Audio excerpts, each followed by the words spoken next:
So watch on the silver screen. I got some tricks you wouldn't believe.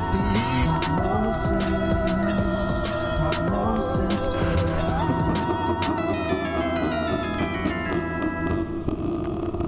Hello and welcome to Popmosis Film and the last of our Halloween special spectacular extravaganza ultimate picnic.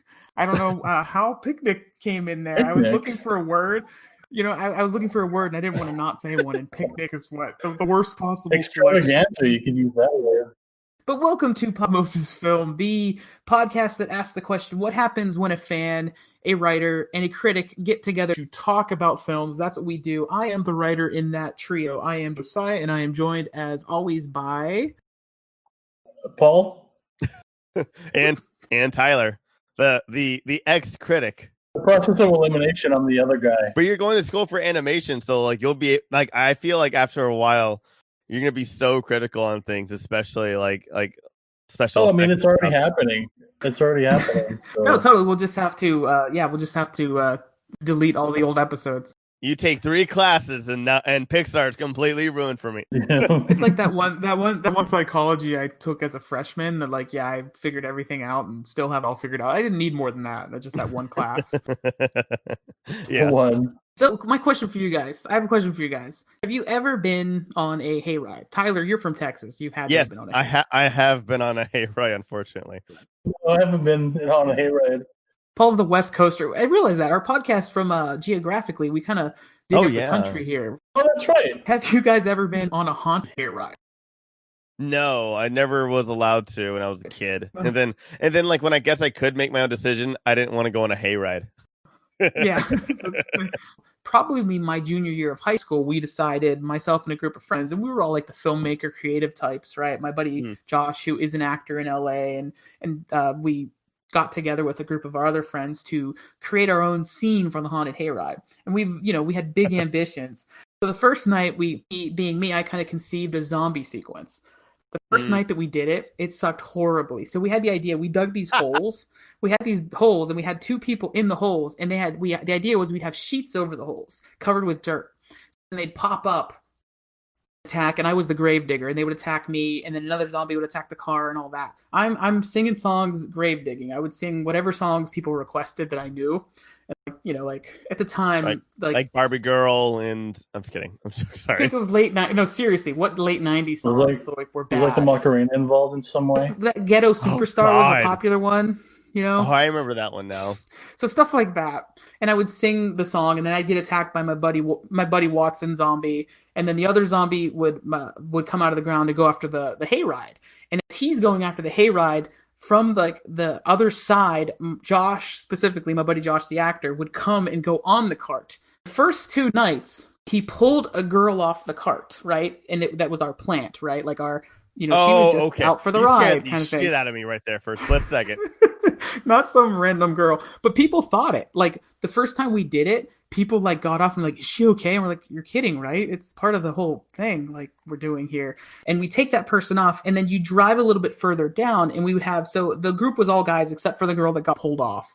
And then you drive further down, and there was this weird shack kind of thing, and that shack kind of thing actually had a little roof on it. On top of that roof, another friend of mine, Aaron Rapucci, Pooch as we called him, Pooch was up on top, and he was, devouring that poor girl, and he was the zombie sequence. And we figured out things with rice to look like maggots.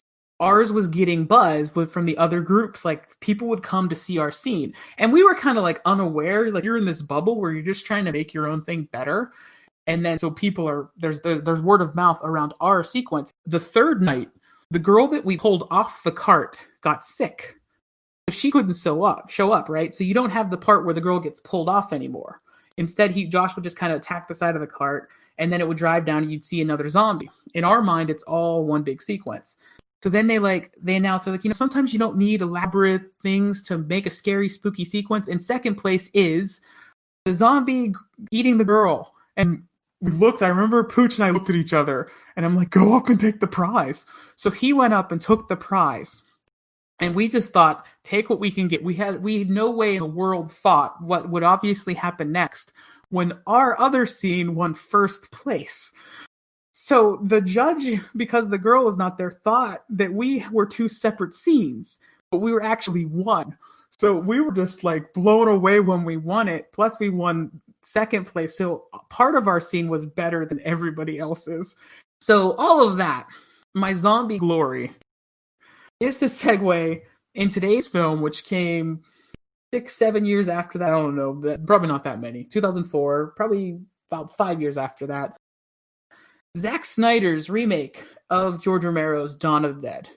So we are going to talk about that film today, and it's an interesting sort of flow of zombie history. The zombies were kind of out of favor throughout most of, all through the 80s, 90s, the 90s especially. But then Resident Evil, the video game, happened, and that really started things. And then eventually the Resident Evil movie, 28 Days Later, and that other arcade game, like the House of the Dead. House of the Dead. Huge impact. No, it totally was. And that came out. So actually, House of the Dead, by the way, had an impact on this movie. House of the Dead was also a Universal film, and this was Universal. House of the Dead didn't do well, so they cut the budget on this Dawn of the Dead significantly because that one didn't do well. So they didn't want to risk out as much money. It was going to have a bigger budget, but when House of the Dead didn't do well, they pulled back because Resident Evil came out in 2002, I believe, and that did really well, and that led to a lot of other sort of the steamroll of zombie stuff. 28 Days Later, Resident Evil were probably the big kickers in it. And so 2004, back page of my notes, March 19th, 2004 specifically, this movie premiered, and I remember going to see it in the theater with my friend Jesse, and it had a budget of $26 million, and it opened at $26 million, so that's pretty good for a zombie movie remake. Automatic. It's an automatic. Yeah, don't they I think Kevin Smith talks about it on one of his evenings. But it's like if you do break even at all, that's a win. But if you do on the first night, you you essentially you made a hit, right? No, totally. Yeah, because that's the point where you're guaranteed. Okay, you're gonna make money. Yeah. So, but the budget was $59 million. So I'm sorry, the budget was $26 million. The total U.S. gross was $59 million, and the worldwide was $102 million. So the movie, it did what it needed to do in terms of financial success. So it was directed, as I mentioned, by Zack Snyder, who, interestingly enough, the one connection to Romero is he came up in commercials as well, Zack Snyder, and then music videos. And I think Zack Snyder certainly has a music video vibe in all of his films. You definitely feel it in this film in particular. There's at least 2 sequences that are like music videos, straight up. And including Soul Asylum, Somebody to Shove, personal favorite of mine. It was written by James Gunn, which I did not realize until I looked it up to do the research for this. And I didn't realize James Gunn wrote the Scooby-Doo movies. He received death threats for this film. I had no idea. They're like the guy who ruined Scooby-Doo is gonna write Dawn of the Dead or something like that. It was huge deals. It was funny because it was fun before I rewatched this movie because I saw this movie years ago, not around 2004. I would say roughly around 2008, 2010 era.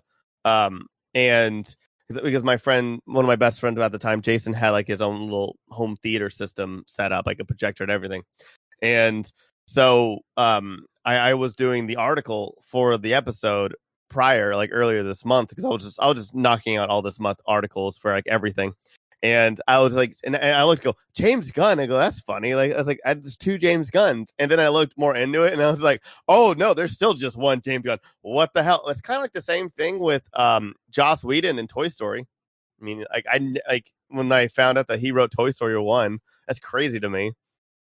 Yeah, well, at the time, though, Joss Whedon was even because of the Buffy feature, he was the hot young guy even before the Buffy series. That did make him a hot, he was a hot rewrite guy at that time too. James Gunn, though, was James Gunn was writing movie, he started with trauma films, doing trauma stuff, which is crazy to think now that the trajectory his career has taken.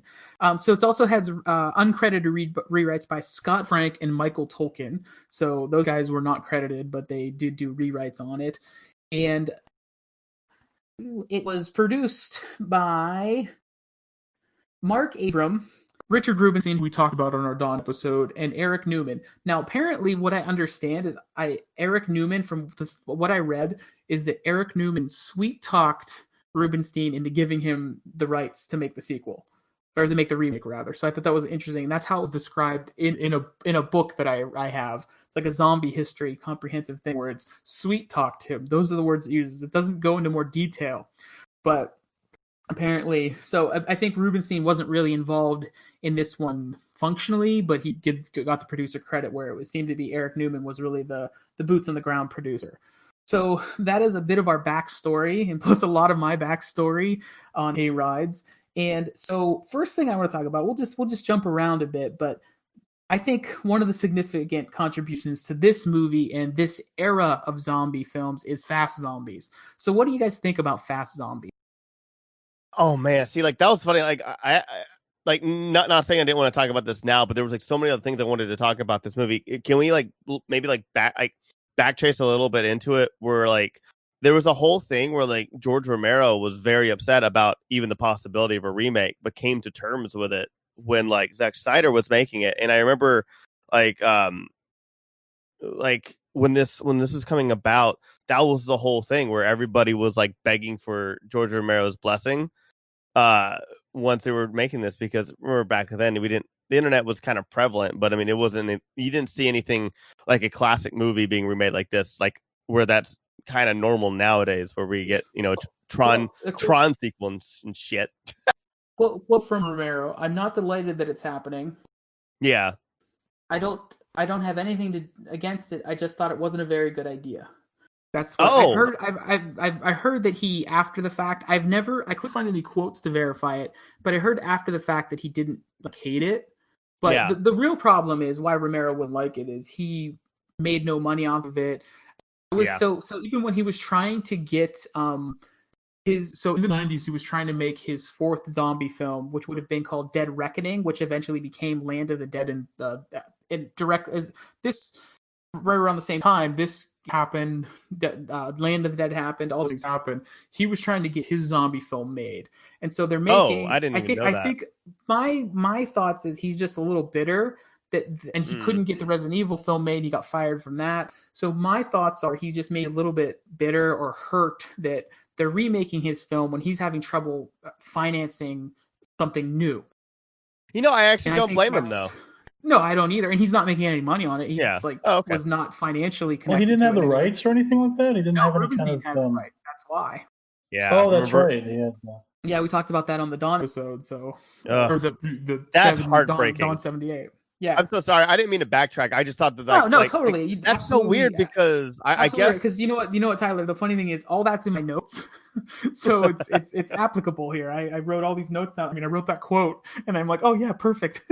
It's fascinating because I went from seeing this film first to, earlier this month watching Dawn of the Dead, the original, to going back and revisiting this film, and boy, are my arms tired. No, but like it is. This movie was kind of a mindfuck. Now that I saw a brilliant zombie film of Dawn of the Dead original, and seeing a movie where that got certain things right and certain things not so right, and I don't want to say I dislike this movie at all. I don't think. I also don't want to say that Zack Snyder hit the mark.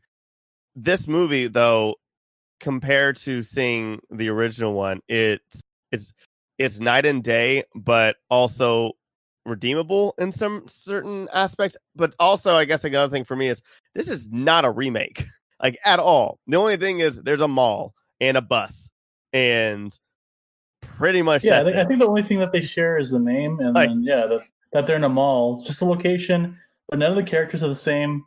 And in fact, what I think is kind of why I think this remake works really well is because it actually is changing genres. It's not horror. It's actually an action film. If you think about it, it's not a horror film at all.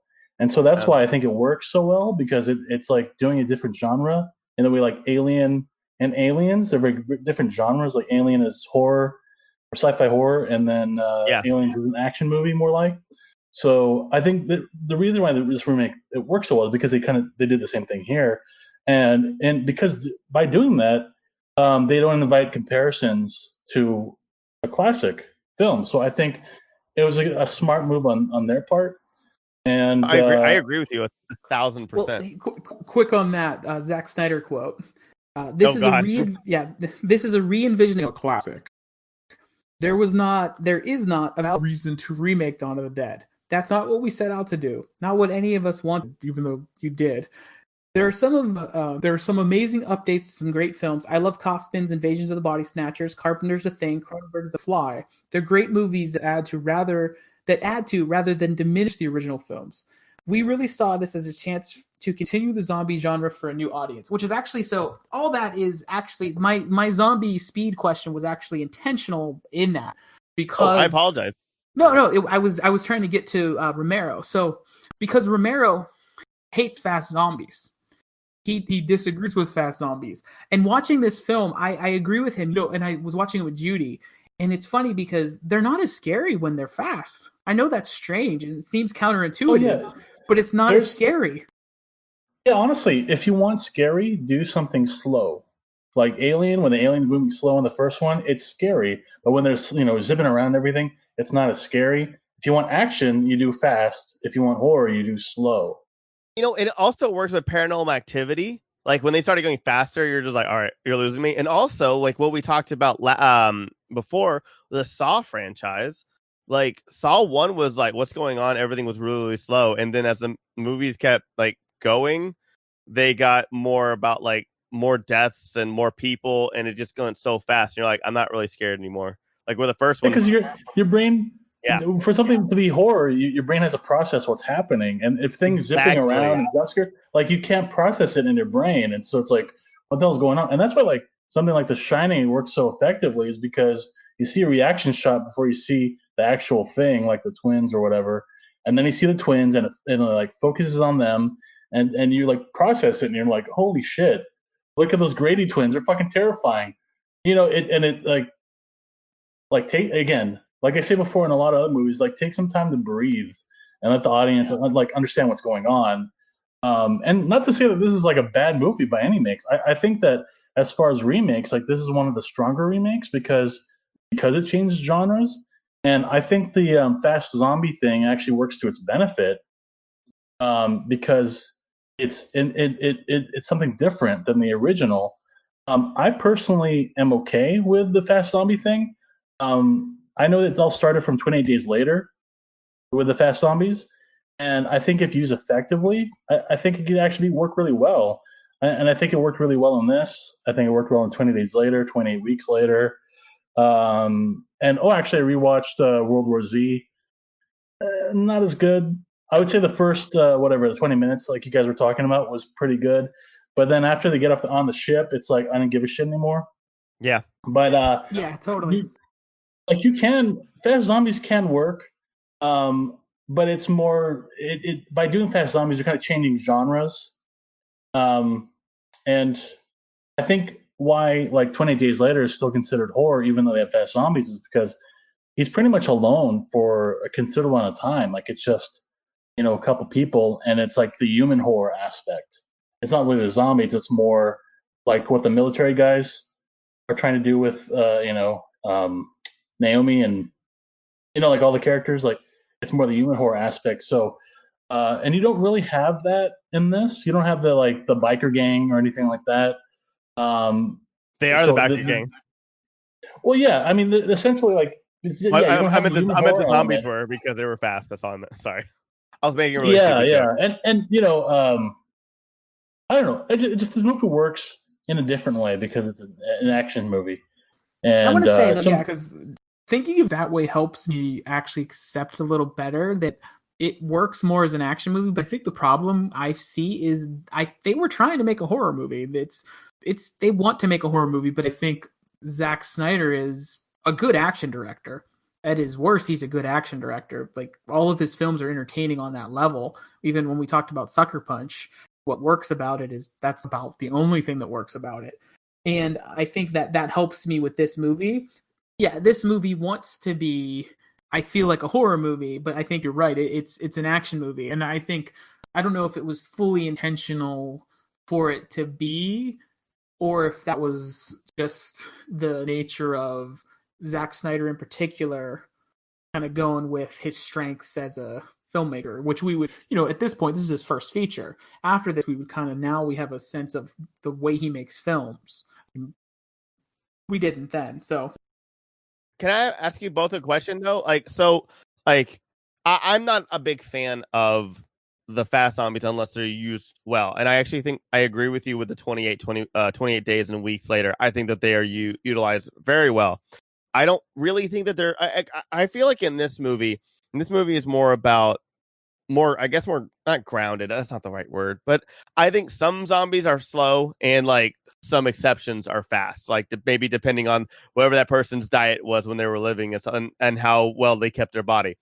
I don't think that like a lot of them should be. I think there should be only a few of them, which is kind of like what you see in video games. My question to you though, Paul and Josiah, though, because you guys are both on the opposite spectrum of the zombie speed.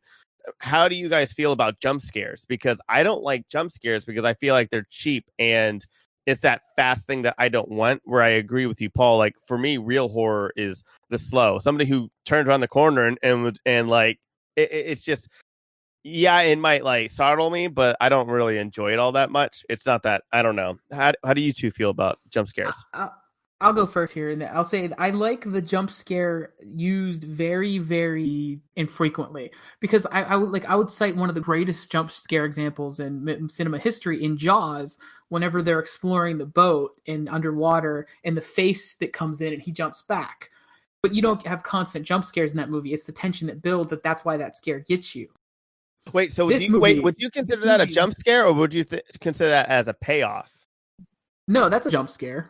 Okay. Yeah, that's absolutely a jump scare. I think that's the thing with jump scares is... Oh, go ahead. I was just going to say, in this movie, I think, goes pretty heavily into unnecessary jump scares. And I think that's why, what actually I was kind of getting at before, is that why I think it wants to be a horror movie more than an action movie. Now with Paul, I'm like, okay, I'm accepting it a little bit more. And I like this movie a lot when I first saw it. I have probably not seen it maybe once or twice since. I might have owned it at the time on DVD or something, but I haven't seen it really in well over. You guys are going to hate me. I watched it on my DVD, and guess what I had? Full screen. I'm the worst. Holy shit. Yeah, I was an idiot. Going back in time. I was an idiot in high school. Let me just Was tell it you. even anamorphic or anything like that? Or was it like Dude, a little tiny square in the middle of your TV? It was pan and scan, right? The old pan and scan days. It's so bad. It was Jesus Christ, man. Don't watch anything. DVD. Why was that an option? Was that a family an option?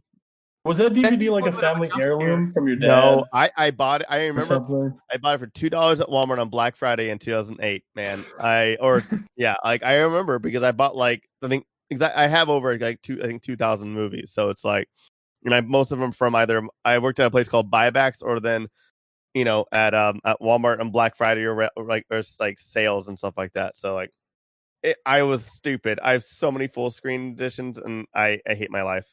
Now I'm depressed. Thanks, Zack Snyder. No, I was kidding. No. Wow. Poor Zack Snyder. We blame him for everything. Yeah. You made me buy full screen. You just make movies that are, at their worst, kind of entertaining. You son of a bitch. But Paul, go back to jump scares. Paul, what's your? Oh, I think the thing is with jump scares is that the movies that have jump scares usually kind of overuse them. And so it trains the audience to not get scared of them because it happens so often and so frequently. Kind of like a cheap thing to do, but it really works if you build up the tension, and then like you're saying the Jaws example, if you really build tension and then it's like a payoff. Like if the jump scare has a payoff, then it's great. And I want to point an example actually with The Thing. The scene where they're doing the blood test. And you actually see, you actually see Kurt Russell's hand, and he's like testing the blood, and so you see that one shot, and he like tests the blood, and like nothing happens, and then he tests the blood of like somebody else, and you see that the thing pop out, and it's really effective, that jump scare, mainly because you're trained already to know that from that shot that there's no danger, and then all of a sudden something happens and there's danger, like it's very unexpected and very like there's so much tension in that scene that when that happens and the thing reveals himself and he's like tied up to the other guys, it really like is that has an emotional release. It's like, holy shit. And I think the jump scares shouldn't just happen and then it needs to simmer. It needs to like things need to happen afterwards to have to make for that jump scare to make sense or keep the tension high. You want the characters who are alive to assess what just happened and process, maybe? Well, yeah, no, but my example with the thing is that after that happened, after that jump scare, well, these guys were still tied to the thing. That one guy, revealed himself to be the thing and jumped up on the ceiling, and they're still in that situation. Like they're still, stuck with the thing and having to deal with this alien. So it's like the jump scares like is there to maintain that high, like to get you to the high place, but you're kept there, and so you're still like you put these characters put in a dilemma that they have to figure out, and so that's why the jump scare is effective because it brings them to that place suddenly, Well, what and so about this movie? I think this movie does a lot, which is like that fake out jump scare. The example where when the dog shows up and it's the fake out. Oh, and then you're safe, and then the real jump scare where a zombie I feel like this movie relies on that a bit heavily, and that's why it hurts the impact too. I think what I was trying to ask though,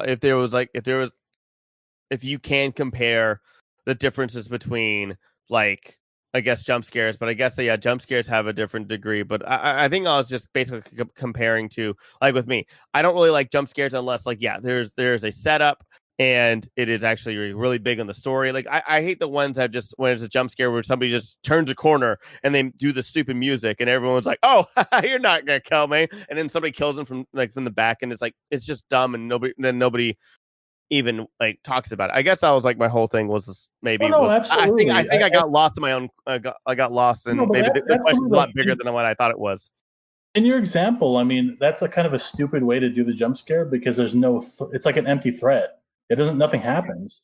But the whole purpose of doing a jump scare is to ramp up the tension. And if you wrap up the tension and maintain it, it's effective. Like jump scares are, there is a place for it. It's a good trick to use, but I think a lot of directors don't know how to use it in the right way. And so that's why I'm making the claim that this is more an action movie than a horror movie because it has these horror movie tropes, but it has a film language of being an action movie with all the guns and like they're super buff and there's like fire everywhere. And yeah, they're like it works. The redneck guy is like a security guard because of course, like yeah. I was gonna say I think it has the cinematic language of being a music video. And you can really see that Zack Snyder came from that world to this world. But this is his first feature, and he was relying on how he made it based on what he knew there. And I think that's by like the way it's paced, the way it's edited, everything. The editing. There's like I said, there's two sequences, like when they're building the trucks and getting ready, and then there's an earlier one when it's the equivalent of the George Romero's long, beautifully drawn out sequence where the characters are in the mall, and when the character escapes me, but the guy who gets bitten becomes a zombie when he is wasting slowly away. Whereas they have, every moment in this movie is Roger, right? Roger, thank you. Every moment in this movie, though, is where it has to happen instantly. Like the equivalent when they show up and like, okay, who was bit? Oh, your dad was bit? Okay, we're going to have to shoot you right now. I love that actor, too. And he turns and gets shot. And like, and why not just like pace it out through the editing? They were going to be in the mall a little longer. They could have had him trapped. Like, I will say they did the pacing part with Micaiah Pfeiffer's wife. No, you're right, and I was actually going to say. So I'm kind of like no, totally. But let's I literally the way I was conceiving this was kind of getting my gripes out of the way and wanted to talk about the things that really worked. So let's jump on one of the things that really worked, which is I think first of all, watching this again. Gripe out there? Oh yeah, get the gripes away before we get to the non-gripes. Yeah, let me get the. Okay, I have way more gripes that I could use too. So. Okay, yeah, I think the problem this movie has is that there's way too many characters. And that was my next thing. That was my next. You guys are reading my notes. And people, well, and for me, it's the people are too stupid. Like yes, like the problem is that the stronger characters, you don't have enough time with them, and then the weaker characters, when they die, you don't really feel anything because you don't know them very well, and including like that dad, Matt Frewer. He just like shows up, and then 5 minutes later, he gets killed. But the characters that are strong, like Michael and Kenneth and Anna and CJ and Ty Burrell, before pre-Modern Family, great characters, really, really well done characters. If they just gave it more time with those characters, I think this would have been a stronger film. And so, when they died or something happened to them, it would be much more effective. And so the first half of this movie is kind of front loaded with a bunch of characters dying that you don't know. And so you're not really attached to them in any way. And in fact, even like the pregnant lady, like she has maybe a line, and you don't know anything about her. You don't really know anything about Mekhi Phifer, his character, either. They both just die, and it's kind of a disservice to the movie that happens. I feel like I agree. Actually, I completely agree with you, and like I will, and like I think what Josiah was also getting at, I think that the Mekhi Phifer and the wife thing works. However, I feel like they're in the wrong movie. Maybe a sequel. Like maybe they should have been in Dawn of the Dead 2 because I'm still shocked they didn't make a sequel. But like I feel like this movie just had so many different plots and stuff like that they could have just cut the cast in half and told a story. And my problem specifically with those two characters is that they were kind of there from the beginning and then got no development. All the other characters from the beginning, Michael, Kenneth, Anna, CJ, they all got development. They all got arcs. And then those two characters specifically, like, didn't. They were there for honestly just to have a disgusting gore scene, that gore porn essentially. Like with the zombie baby. Yeah, I have a lot to say about that scene that I think probably we should get into later. But like I will agree with you. But like they served a purpose and it's effective to a certain degree. But yeah, I really think that it was so much story, so many characters, and too much. It should have started off with like them kind of surviving, having like a couple people, and then Frank in the other building, which I actually thought was very brilliant. I really, really loved it. I love the communication and like that, like, I don't know. It was like a little bit of humanity. Where you mean Andy, the gun store? Yeah. Andy, I was going to say though, that the only, I felt like the reason that some of those other characters seem developed is because Sarah Polley, for example, is really good. Really good filmmaker as well. Really talented filmmaker. Great director. It was Away from Her with Julie Christie, fantastic film, but that she directed. But I feel like the only two characters that really develop are Kenneth, Ving Rhames' character, and Andy. Those are the only two that really have like true moments, and that's the crazy thing is that communicating through these signs in the roof, and you get like more of who they are than just about anybody in the movie, and without them saying anything too, which I thought was like really great. No, exactly, and then it's just relied on Ving Rhames and and often his subtle reactions to whatever sign that he responds, and showing personality. And what's great about that scene is that all before that he was like, oh, I need to find my brother Fort Pastor, and everybody's telling him that that Fort Pastor's gone, don't go there, we need you, and he's like, oh fuck y'all, and then he goes up to the roof and he sees Andy and he feels kind of bad. He feels a connection with him, and he puts a sign up and he says, what Fort Pastor's gone, and then Andy says, oh, tell me something I haven't heard already, and he realizes that he is needed here and he should stay with this group, and he forms a bond with Andy, and it becomes like, so in that one moment he completely changes his character. He has like a good arc in that one scene. And I think his characters work so well because of that. And I will say this also about Kenneth is that the heartbreak of when Frank is starving, like just seeing him skinny and dying, essentially, and dying slowly, like he's broken too. Like it goes with him. Like how, again, like he was just like, I'm gonna survive this. I'm gonna get out of here, to a point where he's just like he's caring for this other person that they just share signs, and it's really grown in this film. And even the decision not to tell Andy that he's going to become a zombie by being bitten. Yeah, it's kind of an act of mercy. And then also like the beautiful moment, and then just the filmmaking decision. We give Zack Snyder credit for not being tempted to go over there with Andy to show anything too close. It's completely alien. Such great restraint. Yeah, it was, and it worked. And then the payoff is really great because the sequence, which is my favorite part of the movie, is when they the logic to get there is kind of stupid when they have to go to the sewer and then go over to the gun store to try to get the dog and the girl. Yeah, my dog's the best character in the movie. I do love when they lower him down. That's just wonderful. I want to do that to Akira, my dog, sometimes. If I have zombies, I'm going to lower him from my rooftop here. Anyway, but when they go over that sequence, then when you first see him, he's now turned. I thought that was great restraint from Zack Snyder, who that is certainly not the first word you'd use when describing some of his, because he just usually, Zack Snyder would be that kind of filmmaker you'd say is balls to the wall kind of thing. Like, this film is very much balls to the wall, like everywhere, which is at its best. That's what it should be. I feel like he's lost his way of showing and not telling. And where, again, like, we see Andy's story through signs, and it's beautiful, and it's really sad and heartbreaking. And it's like that. It's just your connection with him, just knowing that he's a human, he's starving, he's alone. And like you going over there and then him, saying things like, you're like, oh yeah, Democrats can take my guns. I don't know. I'm just joking. He wouldn't say that in this climate. I'm just saying, like, but like if they go over to his shop and like you see like things that are irredeemable about him, it takes that away from him and it stops focusing so much on Kenneth. It stops like there's like that. I feel like if they went over and shown more of that character, you would have also cared less about Kenneth as a character as well. No, totally. I can see that.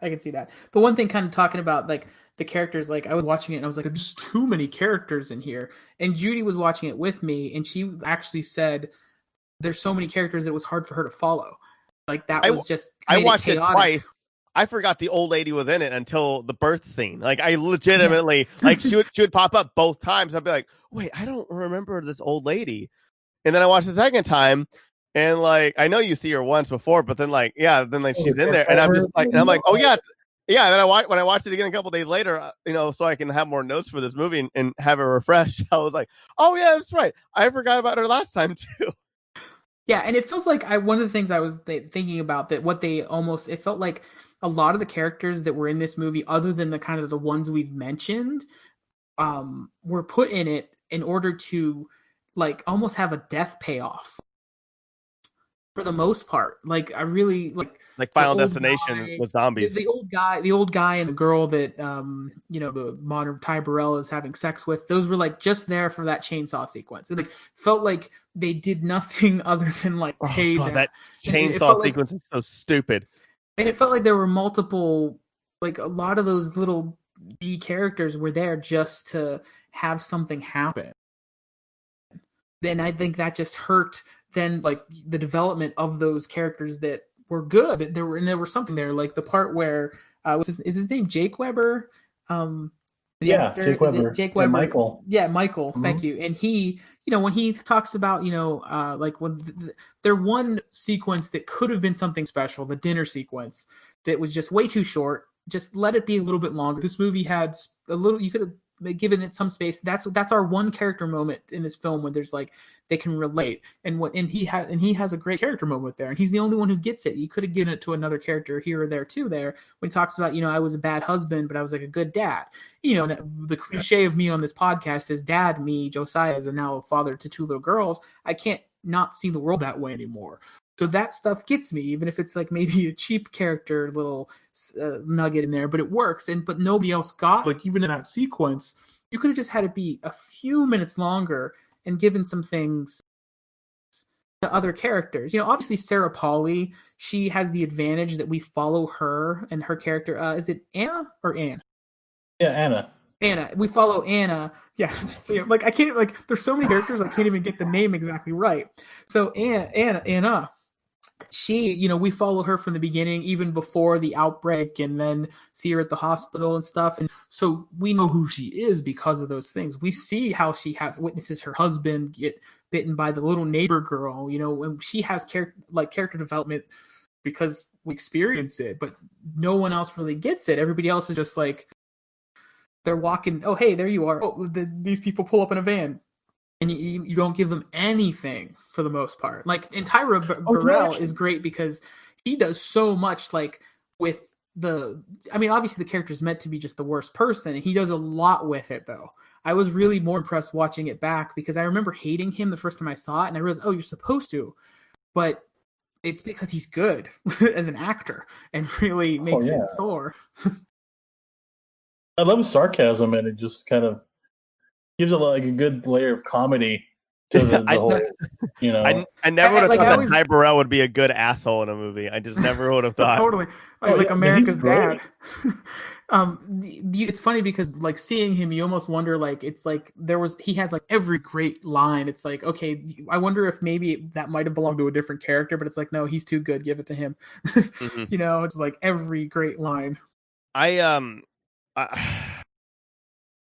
want to say that one thing about this movie as well that like that didn't also take its time. I felt was more on the whole Ving Rhames, Kenneth. I really wanted Kenneth and Michael to have more scenes together. I felt like Michael was just a professor from Gilligan's Island. He's nothing there except for just to spout science and to be the smartest person there, but offer nothing else at all. Like nobody likes their professor from Gilligan's Island because he's just like, I made a radio with coconuts, and they're like, oh, how? And he just goes, oh, science. I'm a bland character. You don't remember me. You remember everybody else. You remember Ginger and Gilligan. And you really think Michael's a bland character? Like, I really do. I did not care about him all oh that much. no, I think he's the heart of the movie. To be honest, I feel like they were trying to make.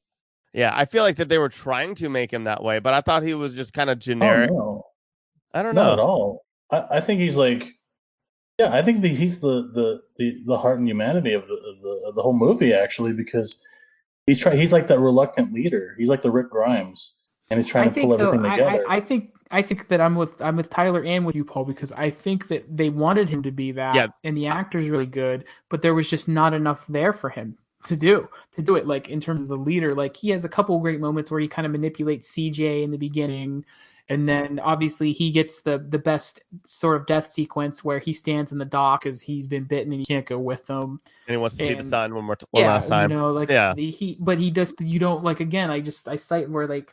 They gave him that one, like the character is just too, I think but it does push too much into that territory of like, he's almost like the exposition machine too. Yep. And that hurts the character. That's what I was like, kind of, It's like, I have to explain what this is so that the audience knows what it is kind of thing. And I think I completely disagree. That's essentially what I was trying to say was exposition. I just couldn't think of the word. Like I didn't mean generic. I just meant he was Mr.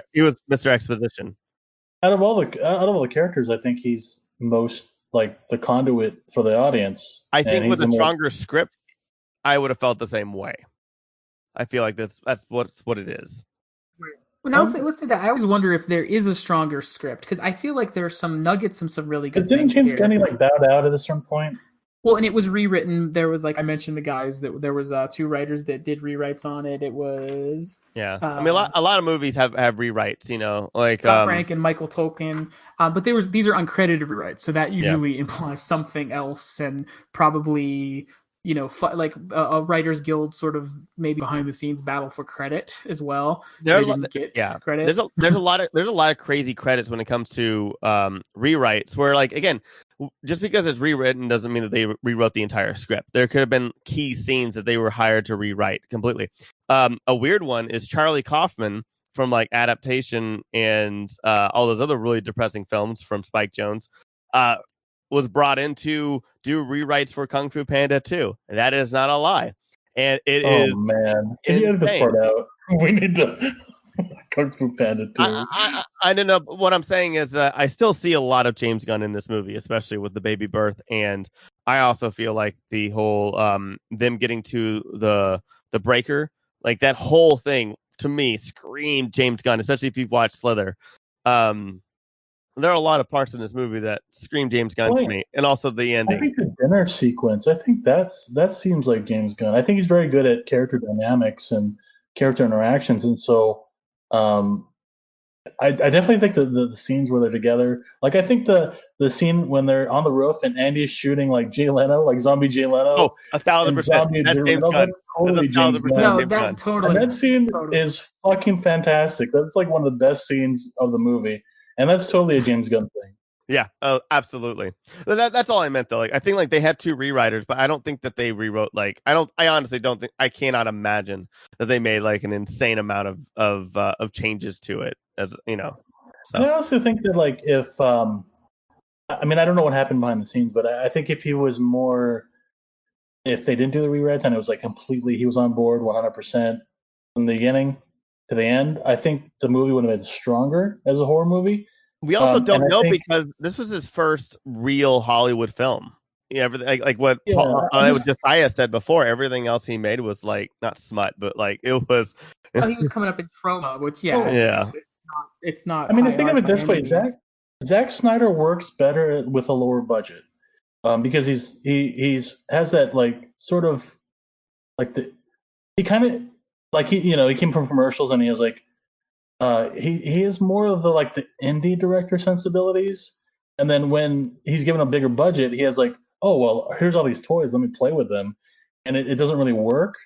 So I think that I actually may disagree with you because my favorite movie of his is still Legends of the Guardians: Owls of Ga'Hoole, which was pretty expensive for an animated film, and it's that was gorgeous. still like It's early in so its. good. I just think that like 300, I think, is an amazing film. That's my favorite film of his, and there is some restraint in that. And I just think that the source material needs to match his sensibilities, and I don't think Batman and Superman do that. I don't think he understands them. Watchmen sort of, but like I think he'd be better off doing something maybe like Spawn, maybe, or like something like Sin City. Even Preacher would be a good. I would actually him. I think you hit it. I think he would be actually not Spawn. I would give him Blade, honestly. Blade is ridiculous. Blade, I actually think that has, he would make a pretty good Blade movie if the studio was like, here are restrictions. Please don't just make the movie, but like don't mess these things up.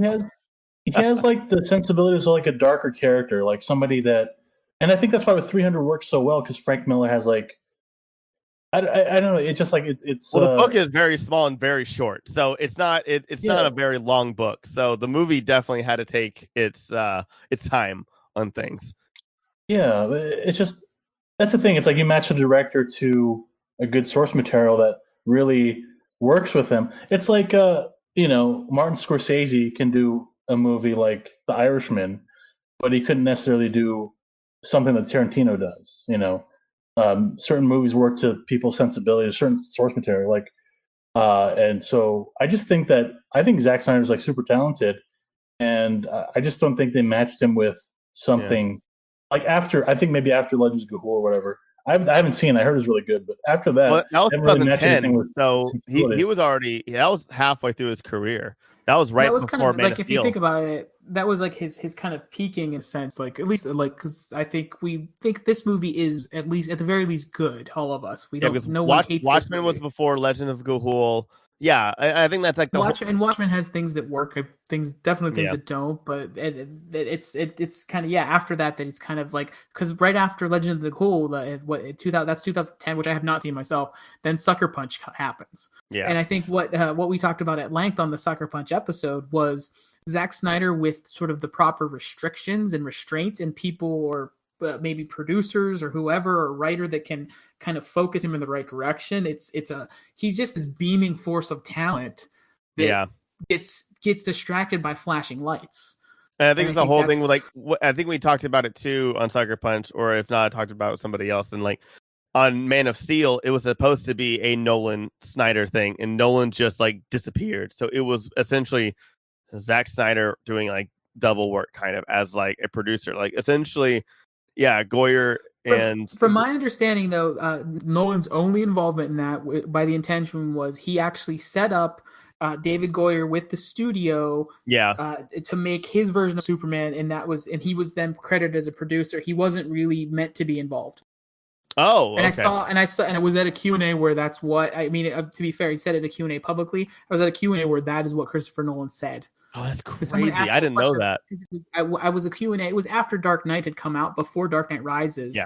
And they were talking about what's your involvement with Man of Steel. He said, well, my involvement was, he basically characterized it as, I set up a meeting so that David Goyer, because he said David Goyer had a vision that I really liked, and I thought that it would be good that if this vision, so he was, you guys should make this version of this film because I think it's good.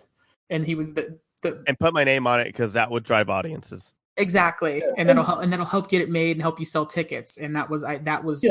Do you think for Dawn of the Dead that they actively, even though Romero was completely screwed over, I would say if he didn't get a dime from this movie, do you think that the studio at least sought after him to at least be a part of it at all? Because I mean, they gave him credit. He okayed the credit for created by George R. Romero because they have the choice of saying, hey, don't credit me for creating this, which has been done before with people who like Stephen King has said that in a couple of things where he's like, do not put my name on this, please. I don't care if it's based on a book or not.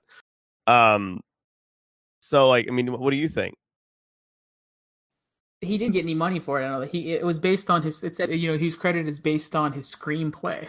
I think is how the credit is. So that I wonder if that isn't any kind of interesting caveat. It's not based on the film. It's based on the screenplay. If that means anything, I just happened to notice that in the credits.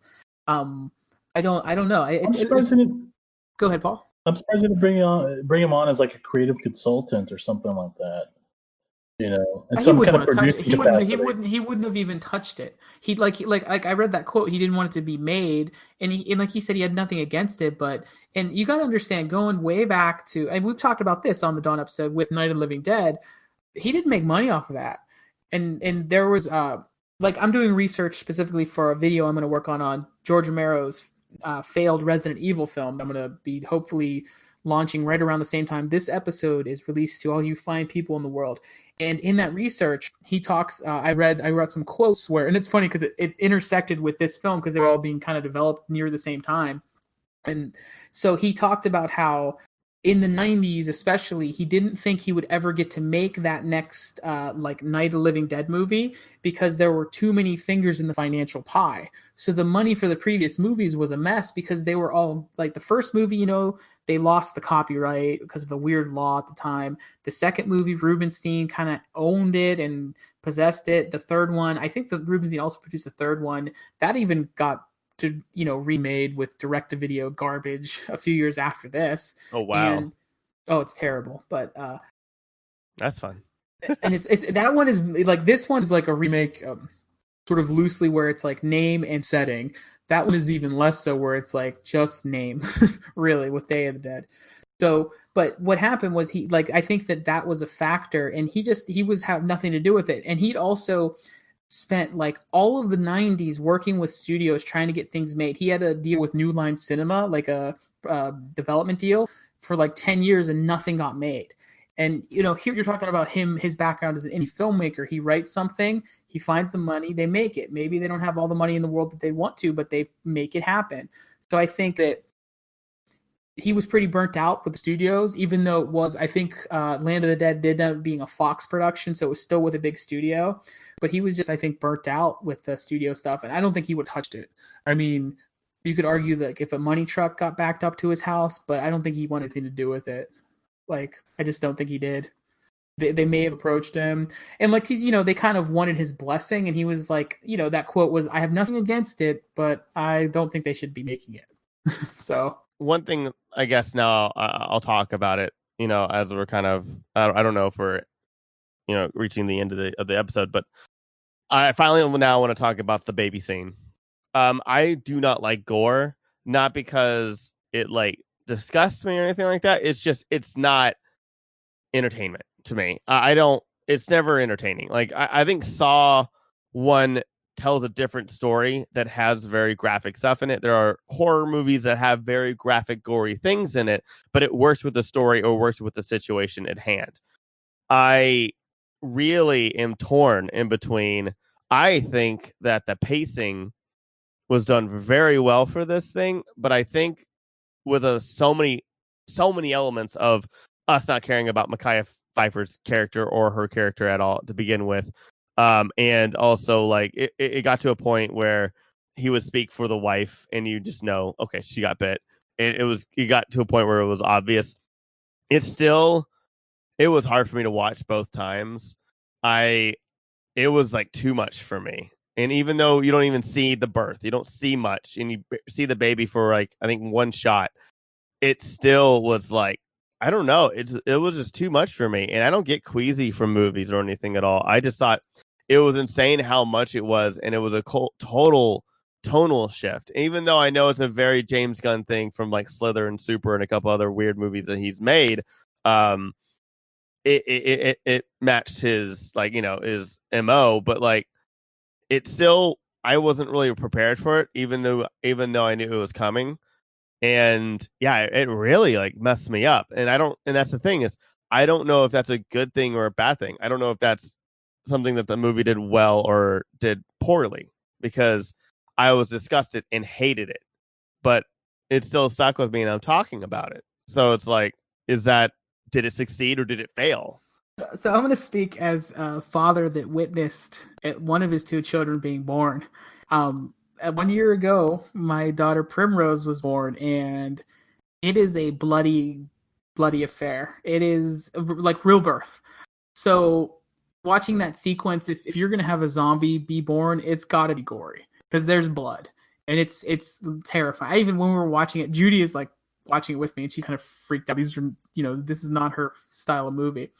And watching that sequence, having given birth herself, I was like, oh, that's what Prim looked like.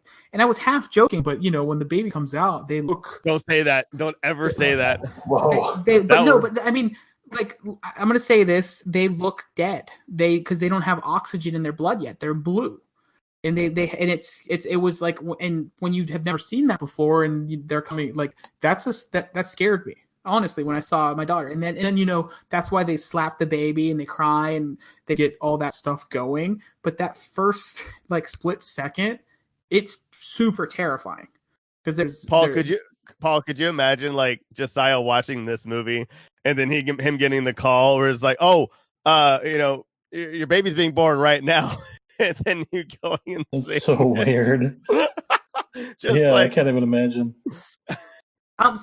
But anyway, that one of the things I want to say about the sequence, the gore, like throughout the movie, the gore is just, it's there excessively. That's what the movie kind of has. It's a splatter fest in terms of, it's an action splatter movie. Like I'm kind of reframing how I think it, thanks to like, I think it's the gore. Earlier. I think it's just like how like, I'll say it straight up. Mekhi Phifer's performance is phenomenal. Like he just sells it. He's so gone. Like I feel like I don't mean it's just the gore. It's like everything. It's just the situation is disgusting and horrific. Mekhi Phifer's performance is so good because he's just like so happy, and you're just like, dude, come on, man. Like, no. I'll say that's where I wanted to be different, right? So first of all, I read things that sequence was supposed to be even worse. The baby was supposed to be a little like kill the family and stuff, and kind of basically the baby was supposed to be, I think, maybe like a reference to the daughter in the original Night of the Living Dead, that killed the mom and stuff in the basement. But I think what I really think would have been interesting is if you really go deep, maybe it's still a zombie baby, but it's weak because it's a baby. When baby's born, it can't do anything. It's like it doesn't know how to do things. And the mom dies in the birth, and he's trying to care for this creature. That would have been interesting, that he's in secret to me caring for his child, which is a tiny little zombie. Oh, so he didn't want the old lady to come in or anything at all. No, ruined what could have been what could have made this movie different and really examine something that we haven't seen before in a zombie scenario, like affection for this thing that is. I feel like that would have been very unbelievable because everybody would want to see the baby, and like that seeing a baby is way harder. Hiding a baby as opposed to a pregnant woman, like you can just say she doesn't want to see anybody, she doesn't want to be near light or anything like that. Like people will understand that, but when you get to a point like, oh yeah, you can't see my wife and you can't see my baby, people and everyone's just like, okay, you're clearly hiding something because there's zombies everywhere, and clearly she's a zombie because we just killed that old guy over there. Like what I'm talking about, like. I would. If you don't know the baby's born necessarily, That's true. And I mean this movie, you're applying a little bit too much logic to this movie. I mean, later in the movie, on the escape sequence, every single character becomes like a gun expert. Yeah, and a woman goes into a zombie to go save a stupid dog. And we don't have like even a 2-second sequence where it shows Kenneth teaching them how to use the guns. They just all know how to use the guns. Yeah. And like reload them they're like they're perfect in shots. The Yeah. perfect Mary Sue's. I honestly think that the sequence doesn't work at all. I think it could actually have been edited out, and I think the movie would be better. Because I think the only way it would have worked if they developed Mekhi Phifer's character much more in the beginning, be somebody who's sympathetic, and like if you made him maybe like one of the stronger characters, like if you made him like in the original, like somebody like Roger, where he is like the strong character and people look up to him, and then he slowly goes insane, and that's the payoff of him going insane. I think that's would work really well, but because you don't have that in the beginning, and like the guy Pfeiffer's like his character's Andre is so underwritten, it doesn't work at all, and I think it should have been just edited out. It doesn't do anything for me. I think I honestly, whenever I see this movie, I'm just like, oh, there's that sequence. They should I think get it over with. I mean, I think it's smarter than put it in because to leave it in, because I remember when people were talking about this movie, that's what they talked about the most. It was exactly. a word thing, of like... mouth scene. No, this is the moment. Yeah, like because even Judy, this was the thing from the movie that grabbed her because like she was lost with the characters and didn't care about the characters, but she's like, oh my god, the baby's a zombie. And sure, I agree with what Paul's saying as to why, but I think the problem with the movie is, like I said earlier, it feels like literally we meet Andre and the wife. Oh, Luda. So there you go. Paul gets the points on that one. But the point, I have all the points. The point being here, my point being, is that they feel like just more characters that were put in the movie to pay off a moment that would sell tickets down the line. And maybe it worked, but at the same time, it just felt like a lot of those things and those characters were just here so that they could die. Like, oh, okay, we need 3 security guards because we need one to die in that part where they're going down to, turn on the generator, okay? And we need one of them to fall in love with the girl. Like, and the problem is, like, I feel like that none of the characters get any of that time, and it's just, no one is developed really, truly. I agree. Other with the exceptions of what we said, and even them, it's just enough, and then something happens, Like for me, I think I just think that scene wasn't very effective. And I understand it drew some buzz to the movie and made it made it profitable. But I think something like that, it doesn't really work. I think what's actually something that's more effective, in my opinion, was Ken Foree's his cameo as that pastor. That's like where it kind of the camera pushes in, and he's like, he's talking about how humanity's just like corrupt or whatever. And I think that scene kind of built more of a creepier atmosphere than the whole zombie baby thing. I don't know. I felt the zombie baby thing was kind of a gimmick. Oh, yeah, it totally is. But it's a selling people point that latched onto, but it's like didn't really do anything for the story. And I think it made the movie weaker in a sense. But I will say this: I watched that one Twilight movie just for that vampire baby scene that everybody was talking about because I wanted to, and it was totally worth it because it's a shit show and it is a lot of fun watching that shitty movie and to get to that scene. I'm just saying, like, by the way, that kind of if we do an episode of Twilight, I'm out. Like, if we do Twilight, I can't. I'm out of that episode. It was funny. We were talking about this on a different podcast. Twilight is not as bad. Watching it, one thing, the cast is phenomenal in it. Like the casting. Hold on. Have you seen all of them? I've only seen the first and the fourth or third, whatever the one with the baby's born. I also like Anna Kendrick and Michael Sheen and Dakota Fanning. So screw it, I'll watch it. And I think whatever. I mean, I think like going back to this movie though. My biggest gripe of the movie is the editing, but again, first-time director in a movie where a budget gets slashed because of a failure of another movie with the same genre. I understand, and I think I can forgive this movie. What I can't forgive is the fact that I bought this movie in full screen, And I think we should all write Zack Snyder a letter telling him how it's his fault. And just kidding. But yeah, no. And that's on you. I don't know what you were. You saw the pan and scan label in there, and you purchased it. You handed your money over. That's on you, man. Like, just like as I'm complaining about Twilight, like that's on me for watching that movie. But I think that's my final thought, though. I think the movie is a little bit jumbled. I think it has an identity crisis. However, I think that the fast zombies work enough. It's not as effective as 20 days or weeks later, but they're fine. I would have liked to see more of them slow and a couple fast. Like I said, like I think like depending on how people took care of their bodies, that would have been a cool thing to introduce into this movie, because you don't need everybody running. And I think also the characters were just too stupid. The woman going towards the dog, the guy with the chainsaw when the bus is getting pushed over. It's so stupid. It gets to a point where it's just too stupid and it's too aggravating. And Mekhi Phifer's character was just so forgettable, except for one scene that he's not even the focus of. And he's what people are watching for. They're watching for the baby, to see that one shot. And I think Sarah Polley was phenomenal. I think Ving Rhames is great, and I think he had a phenomenal performance and a good arc. Like I said, I think Zack Snyder, for a first time directing, did a good job with specific characters, and I think maybe helped him, or I can see now why he gravitated towards characters who were kind of like Ving Rhames' character and Polly's character, and maybe even Michael's character, even though I think Michael's lines and being was just not a good payoff, and I think he should have been written better. I think he was just so generic and so he was just exposition.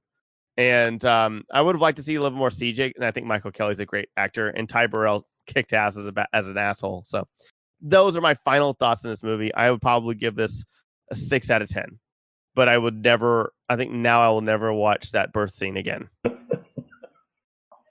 So I want to say this, like, I think this movie is the first zombie film that is really informed by video games. I know that Resident Evil came out before this. I know House of the Dead came out before this. Those are based on video games. But this is the first movie that there's parts of this that felt a lot like Resident Evil. The sequence in the sewer and stuff, and those sequences in the city, that really felt like Resident Evil 2. The beginning of Resident Evil 2, especially when you come through the back alleys and you make your way to the gun shop and eventually find your way to the police station. Oh, that's so funny. Yeah. I thought those the same sequences, thing too. But I thought that the interesting thing about this movie, it's the first movie that actually borrows backwards from those things and brings those into the movie. And it's the first, even though, again, Resident Evil, House that are based on video games, this to me is the first video game zombie movie. And I think that's where it works. And I think, like what Paul said, is this is really more an action movie, and it works better as an action movie. As a horror movie, it's jump scares and bad and over the top gore with the birth sequence and other sequences. But when you kind of think of it as an action movie, it's fun. It's just, that's when it's enjoyable. And I kind of view it through that, guys. It's hard to, we haven't done this too much, and I'm proud of us. It's hard not to look at this movie and think of the original Dawn of the Dead, because the original Dawn of the Dead has so much to say. And the interesting thing is, I almost feel like if you were to remake this movie again today with post-COVID, when we can go out again, sort of reflecting on this time when you can't go to places, when everything is closed down, when malls have already been dying off, and more of those big empty malls, those malls are becoming big empty places. Like, if you made this movie now, you'd go into a mall where, like, the storefronts are all empty, and then, like, one's like, a church rents that one out, and the one over here is, like a crappy bookstore and the GameStop. That's the mall now. Like, it's a totally different movie. Interesting enough, there's a mall in Pittsburgh Mills, that was going to be built for, like, since I was a kid, this was the big deal. They're finally going to build it. They finally built it in the early 2000s, right? Probably around when this movie came out. It was huge, had all these big stores, immediately, like, died. It's still there, but all the big stores are gone. It reminds me of Garden Walk in Anaheim. Like, Yeah. No, Great totally the same idea. kind of Cool thing. to walk Yeah. around, but ghost town. Yeah, and it can't keep those good stores for whatever reason. And it's the same thing at this mall. And interestingly enough, this year that mall it's somehow because of COVID. There's this thing called the Scare House in Pittsburgh, which is like a haunted house experience. They're actually doing it in the mall, but it could be a really cool thing if done well. But I'm sure they can't because of COVID restrictions and other things. But that to me says like, oh my gosh, there's your zombie movie right there. That it has something to say. And this movie, unfortunately, doesn't. I actually think that this movie could be remade and done. I think they could. I think somebody could No, make this movie. I'm saying you totally could, but I'm saying I'm glad that this version doesn't try to be the deep philosophical thing. It doesn't try to be the social commentary. It's just a fun action movie. And when I view it like that, I can enjoy it a lot more. Bing Rames versus zombies. I think it's very smart that they did that because then it would invite comparisons to the original Dawn of the Dead. If they focus heavily on the social commentary. So I think it's it was actually a smart move on their part to make it more action oriented. And as far as like, because at that time, like the fast zombies was kind of a thing. And it was kind of good to update it with those sensibilities. I definitely think that, in maybe 20 years, they probably could do a remake again and kind of comment on like everything that's happened with COVID. In fact, the funny thing is one part that really actually, and I don't want to get too political or anything, but one part that really resonates with me is actually when they're on the roof and they have the SOS sign and they see a military helicopter fly by and they're waving it down and it just like flies away, like it doesn't even acknowledge them or anything like that. That totally feels like 2020 for the like where the government's not even doing shit. It's like, and it's interesting. Like that's an interesting thing to see in that movie. Where in 2004, 2004 was a very different time than it is now. So it's interesting to have that. I think that was a nice touch, like a good idea. 2019 was a very different time than it is now, to be fair, though. Oh, yeah, no, totally. No, so, yeah. Yeah, 2020 is a fucking dumpster fire. Fuck this year, absolutely. My final question is, let's talk about the credits sequence. So in the original film, they talk a lot about getting to this island. And we've talked about in that episode for the 78 Dawn, we talk about the original ending and how it was very bleak and everybody dies. This movie, it goes there in the credits. What do you guys think of that? I'll let Tyler go first. I have a lot to say about It was edited so horribly, it actually hurt my eyes. I've never had anything besides Incredibles 2 where it made me think I was going to have a seizure. It kind of got to a point where I was watching it. It was cut way too fast and way too much, sky blue to red, like really quickly, and then back to black for the credits. It was not effective at all. It was stupid. Like, have it at the end where you see directed by and then it glitches and does it right then and there. Don't do it like after like 10 people have been credited already, because now it's officially it's before Marvel. Like nobody, like the movie's over. Like Nick Fury didn't show up in the end, so like it was all for nothing. I feel like that's it. Oh, okay. I'm actually it's interesting you brought up the titles because I'm actually gonna comment on both the opening and the ending titles. I think the opening titles are fucking fantastic. With Johnny Cash playing "When the Man Comes Around." Oh yeah, the titles, and it really sets a really like great atmosphere about like the state of the world and what's going on with the zombie apocalypse. And it follows like I would say that opening with 10, 15 minutes or something with Sarah Polley, and she sees like the zombies running the house, and she's like escaping, and you see the Dawn of the Dead helicopter overhead. And then she all that whole sequence is fucking fantastic, and like probably some of the best zombie movie sequence in like all zombie movies. I think it's so strong. And then to cap it off with the Johnny Cash "When the Man Comes Around," like it's such a great tone, and you see the news footage of like how the world's falling apart. That's so great. And so I think the opening title, like that whole, is so effective and establishing it as a horror film, and like I think it's so strong. The end titles, however, take away from the ending. I think it was great to end with Michael saying, "You guys, I have to, I'll watch the sunrise," and he kills himself because he got bit, and it closes on Sarah Polly's face as she found somebody she fell in love with in the zombie apocalypse, and she's losing essentially like another partner again. She lost her husband, and now she lost somebody that she loves again, and so it kind of comes full circle at the very last moment. And so if you ended there and just had the titles, whatever, perfect. But the fact that you add all the other stuff makes it like it takes away from that really impactful ending.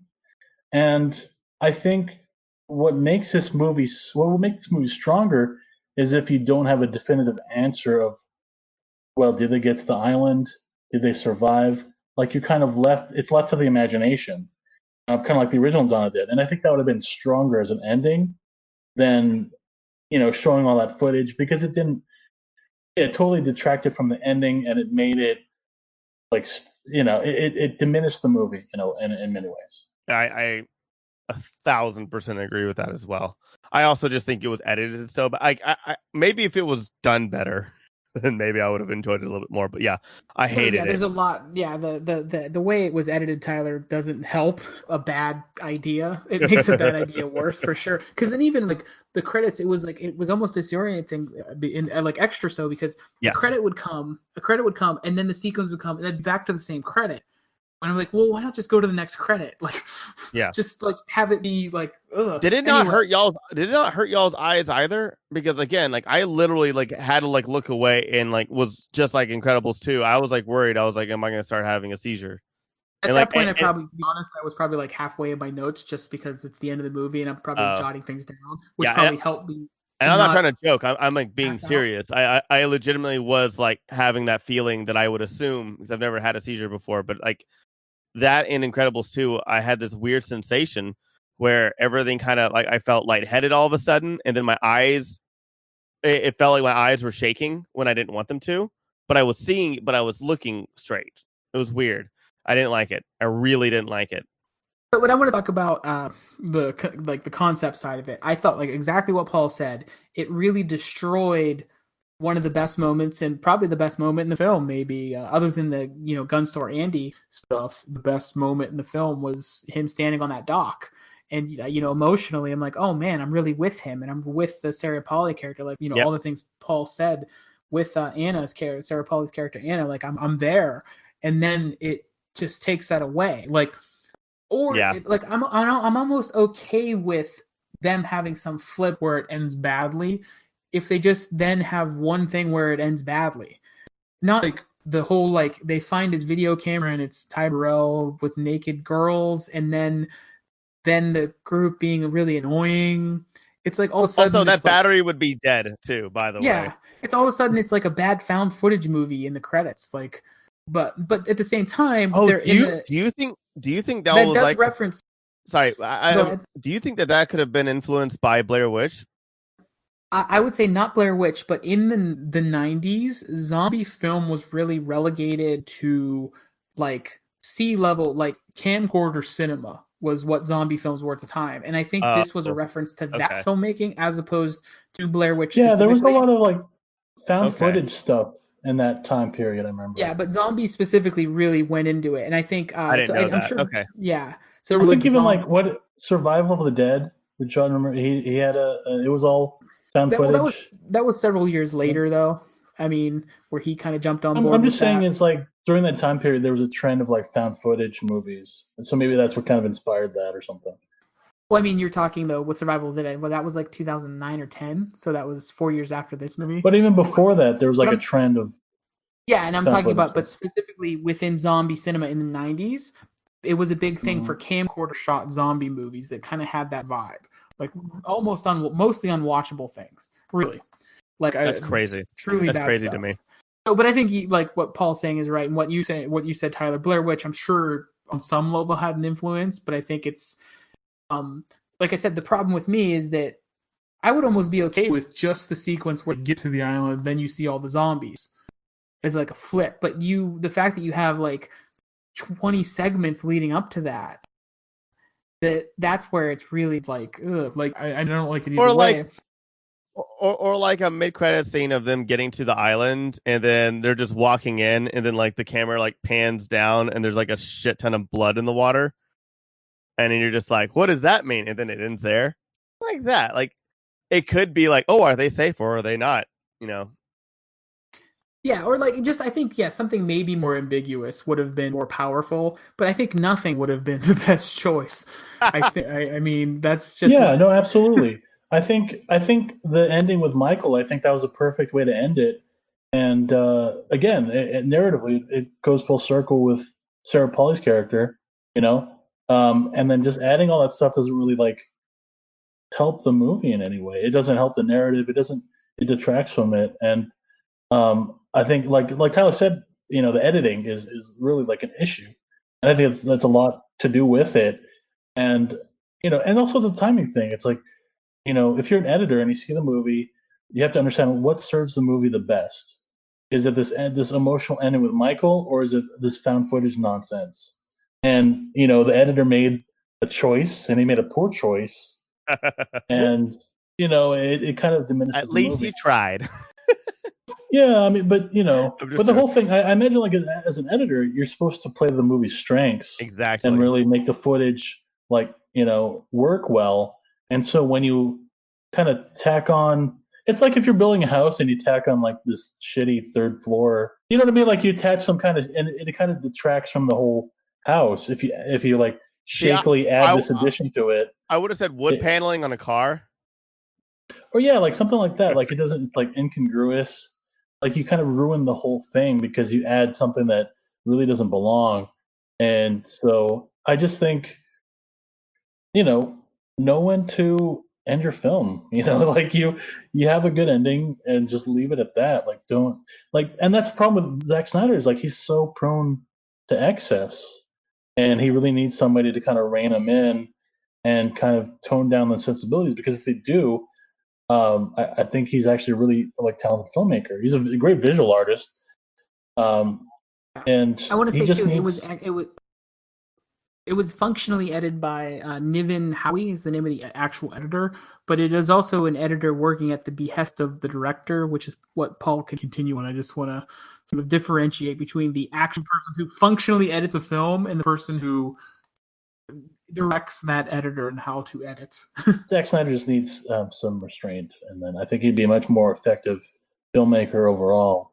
And he needs he is talented, but he just needs his sensibilities in check. And I think he's like kind of like George Lucas, that if he has people that are not yes men that like challenge him a little bit, I think it'd make him a stronger director.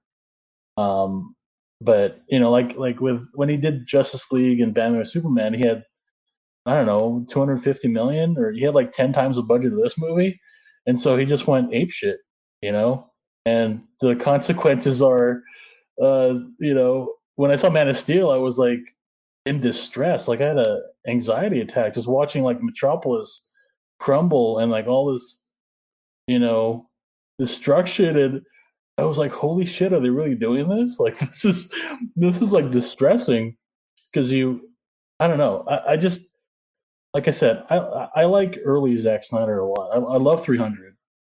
In fact, I recently bought it on 4K, and I love that movie so much. I like early Zack Snyder, but the older Zack Snyder is like kind of off the rails a little bit. Like he's just It's true though. You're totally right though. Honestly. Well, it's like the success of those sort of moderately budgeted films, 300. Even Watchmen wasn't a huge budget movie. It was, a big budget comparative, but it wasn't like, what do you know, with Man of Steel and et cetera, that he would get into. So it's those moderately budgeted movies that I guess kind of maybe provide some more restraint naturally due to the budget is helpful to the execution in a way, weirdly. And like another example is like Josh Trank. Like he made Chronicle, and that was an amazing movie, a low budget movie. And then when he made Fantastic Four, it was like a total shit show. And if they just I also hear he's just a terrible person to work with, and he's just also like, I don't know about. I mean, I think Chronicles is a completely different beast than I would say anything that Zack Snyder has had access to. In all honesty, yeah, I'm just saying that some people, when they have more like limited resources, like their creativity comes out, their resourcefulness comes out, and they make a better film. And when you know you have infinity money, you know, for like a Batman movie, then you kind of just go ape shit, and you know you kind of overdo it. So okay, yeah, you know what I mean?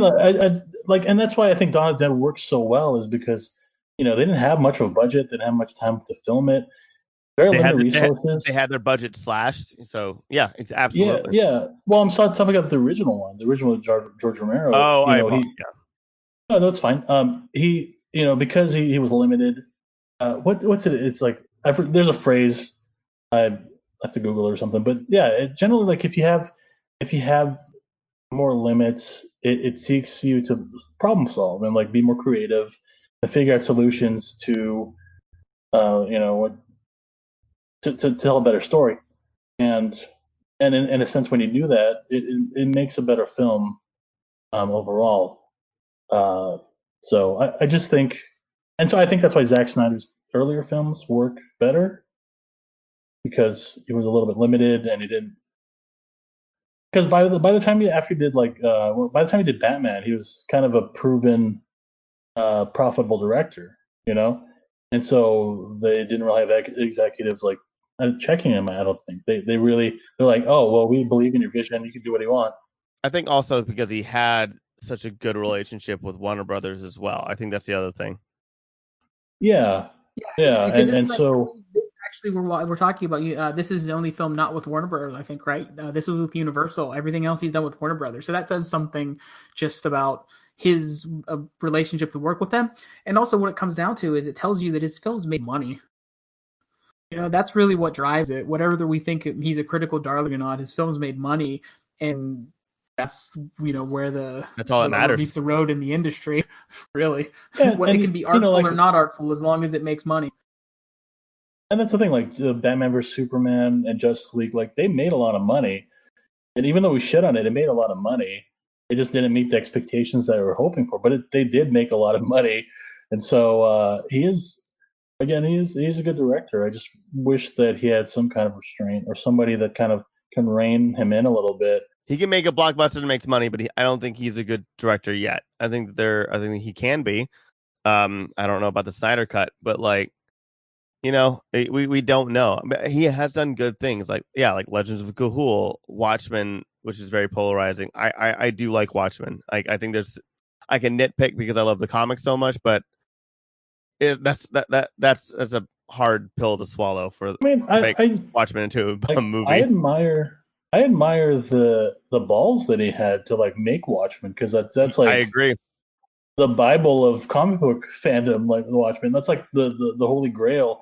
And the fact that he went out and made that movie, I think that's really impressive and very ambitious. And so I agree. Honestly, even though it's not what we were hoping for in a Watchmen movie, I think it's the best Watchmen movie that was possible. Yeah, absolutely. But as in every Zack Snyder episode, we find ourselves kind of defending his work while we rip it apart, talking about his other work, as we can't just talk about the one movie. Which I would know. Let me go here. The fundamental essence is, though, he has something. He gives something. He does that we can talk about these things, and we talk about them in the breadth of his work. I think there's value in that. I think that you want to like his films even when you can't, because there's always something to be found there. I don't hate any of his films, even the ones I kind of dislike.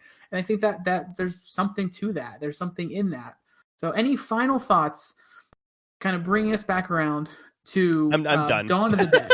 Any final thoughts on Dawn of the Dead? I can't keep going. I have to be up in less than 3 hours to take my mom to the airport. Yeah. Oh shit. No, I'm good. I'm good. Yeah. Yeah. But all right. Well, thanks so much, you guys. Josiah, where can they find more Josiah stuff? You can find me at Josiah is Right on YouTube, and like I said here, I will be working on. Hopefully, it'll be up right around the same time this comes out. A George Romero's Resident Evil video. What happened to George Romero's Resident Evil? Find me there, Josiah is Right. And also, while I'm saying this, make sure you subscribe to this channel. My gosh, The Guardians of the Gathering. The Guardians of the Gathering. We are the Guardians of the Gathering, the Grand Geek Gathering, and YouTube. Wherever you listen to this, head over to YouTube, subscribe to me, and you could be entered to win a t-shirt if you comment on this video or the video version of this and a video of mine. You can win a Josiah's Right t-shirt, a Paul t-shirt. We have some fun Paul t-shirts we're going to throw at you from a t-shirt cannon, and please be entered. Yeah. Help us grow that way, and you can get something out of it too. Absolutely. Paul, where can they find you? On Instagram, Arcade Blackfire. Not Blackfire. So that's about it.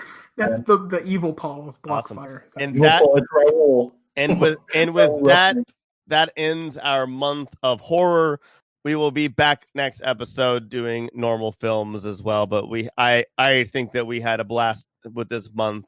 And thank you for listening in. You can check out all of our shows and offerings on thegrandgeekgathering.com, where our articles, our other podcasts and videos and more. Check us out on YouTube. Check us out on Twitch. I have been on Twitch. We also have our own Discord as well. So inquire with us or just tweet at us and something like that. Follow us on Twitter, Instagram, Facebook, all the stuff. Have a wonderful week. Wear a mask. Have a wonderful Halloween. And GGG. So what's on the silver screen? I got some drinks, you wouldn't believe.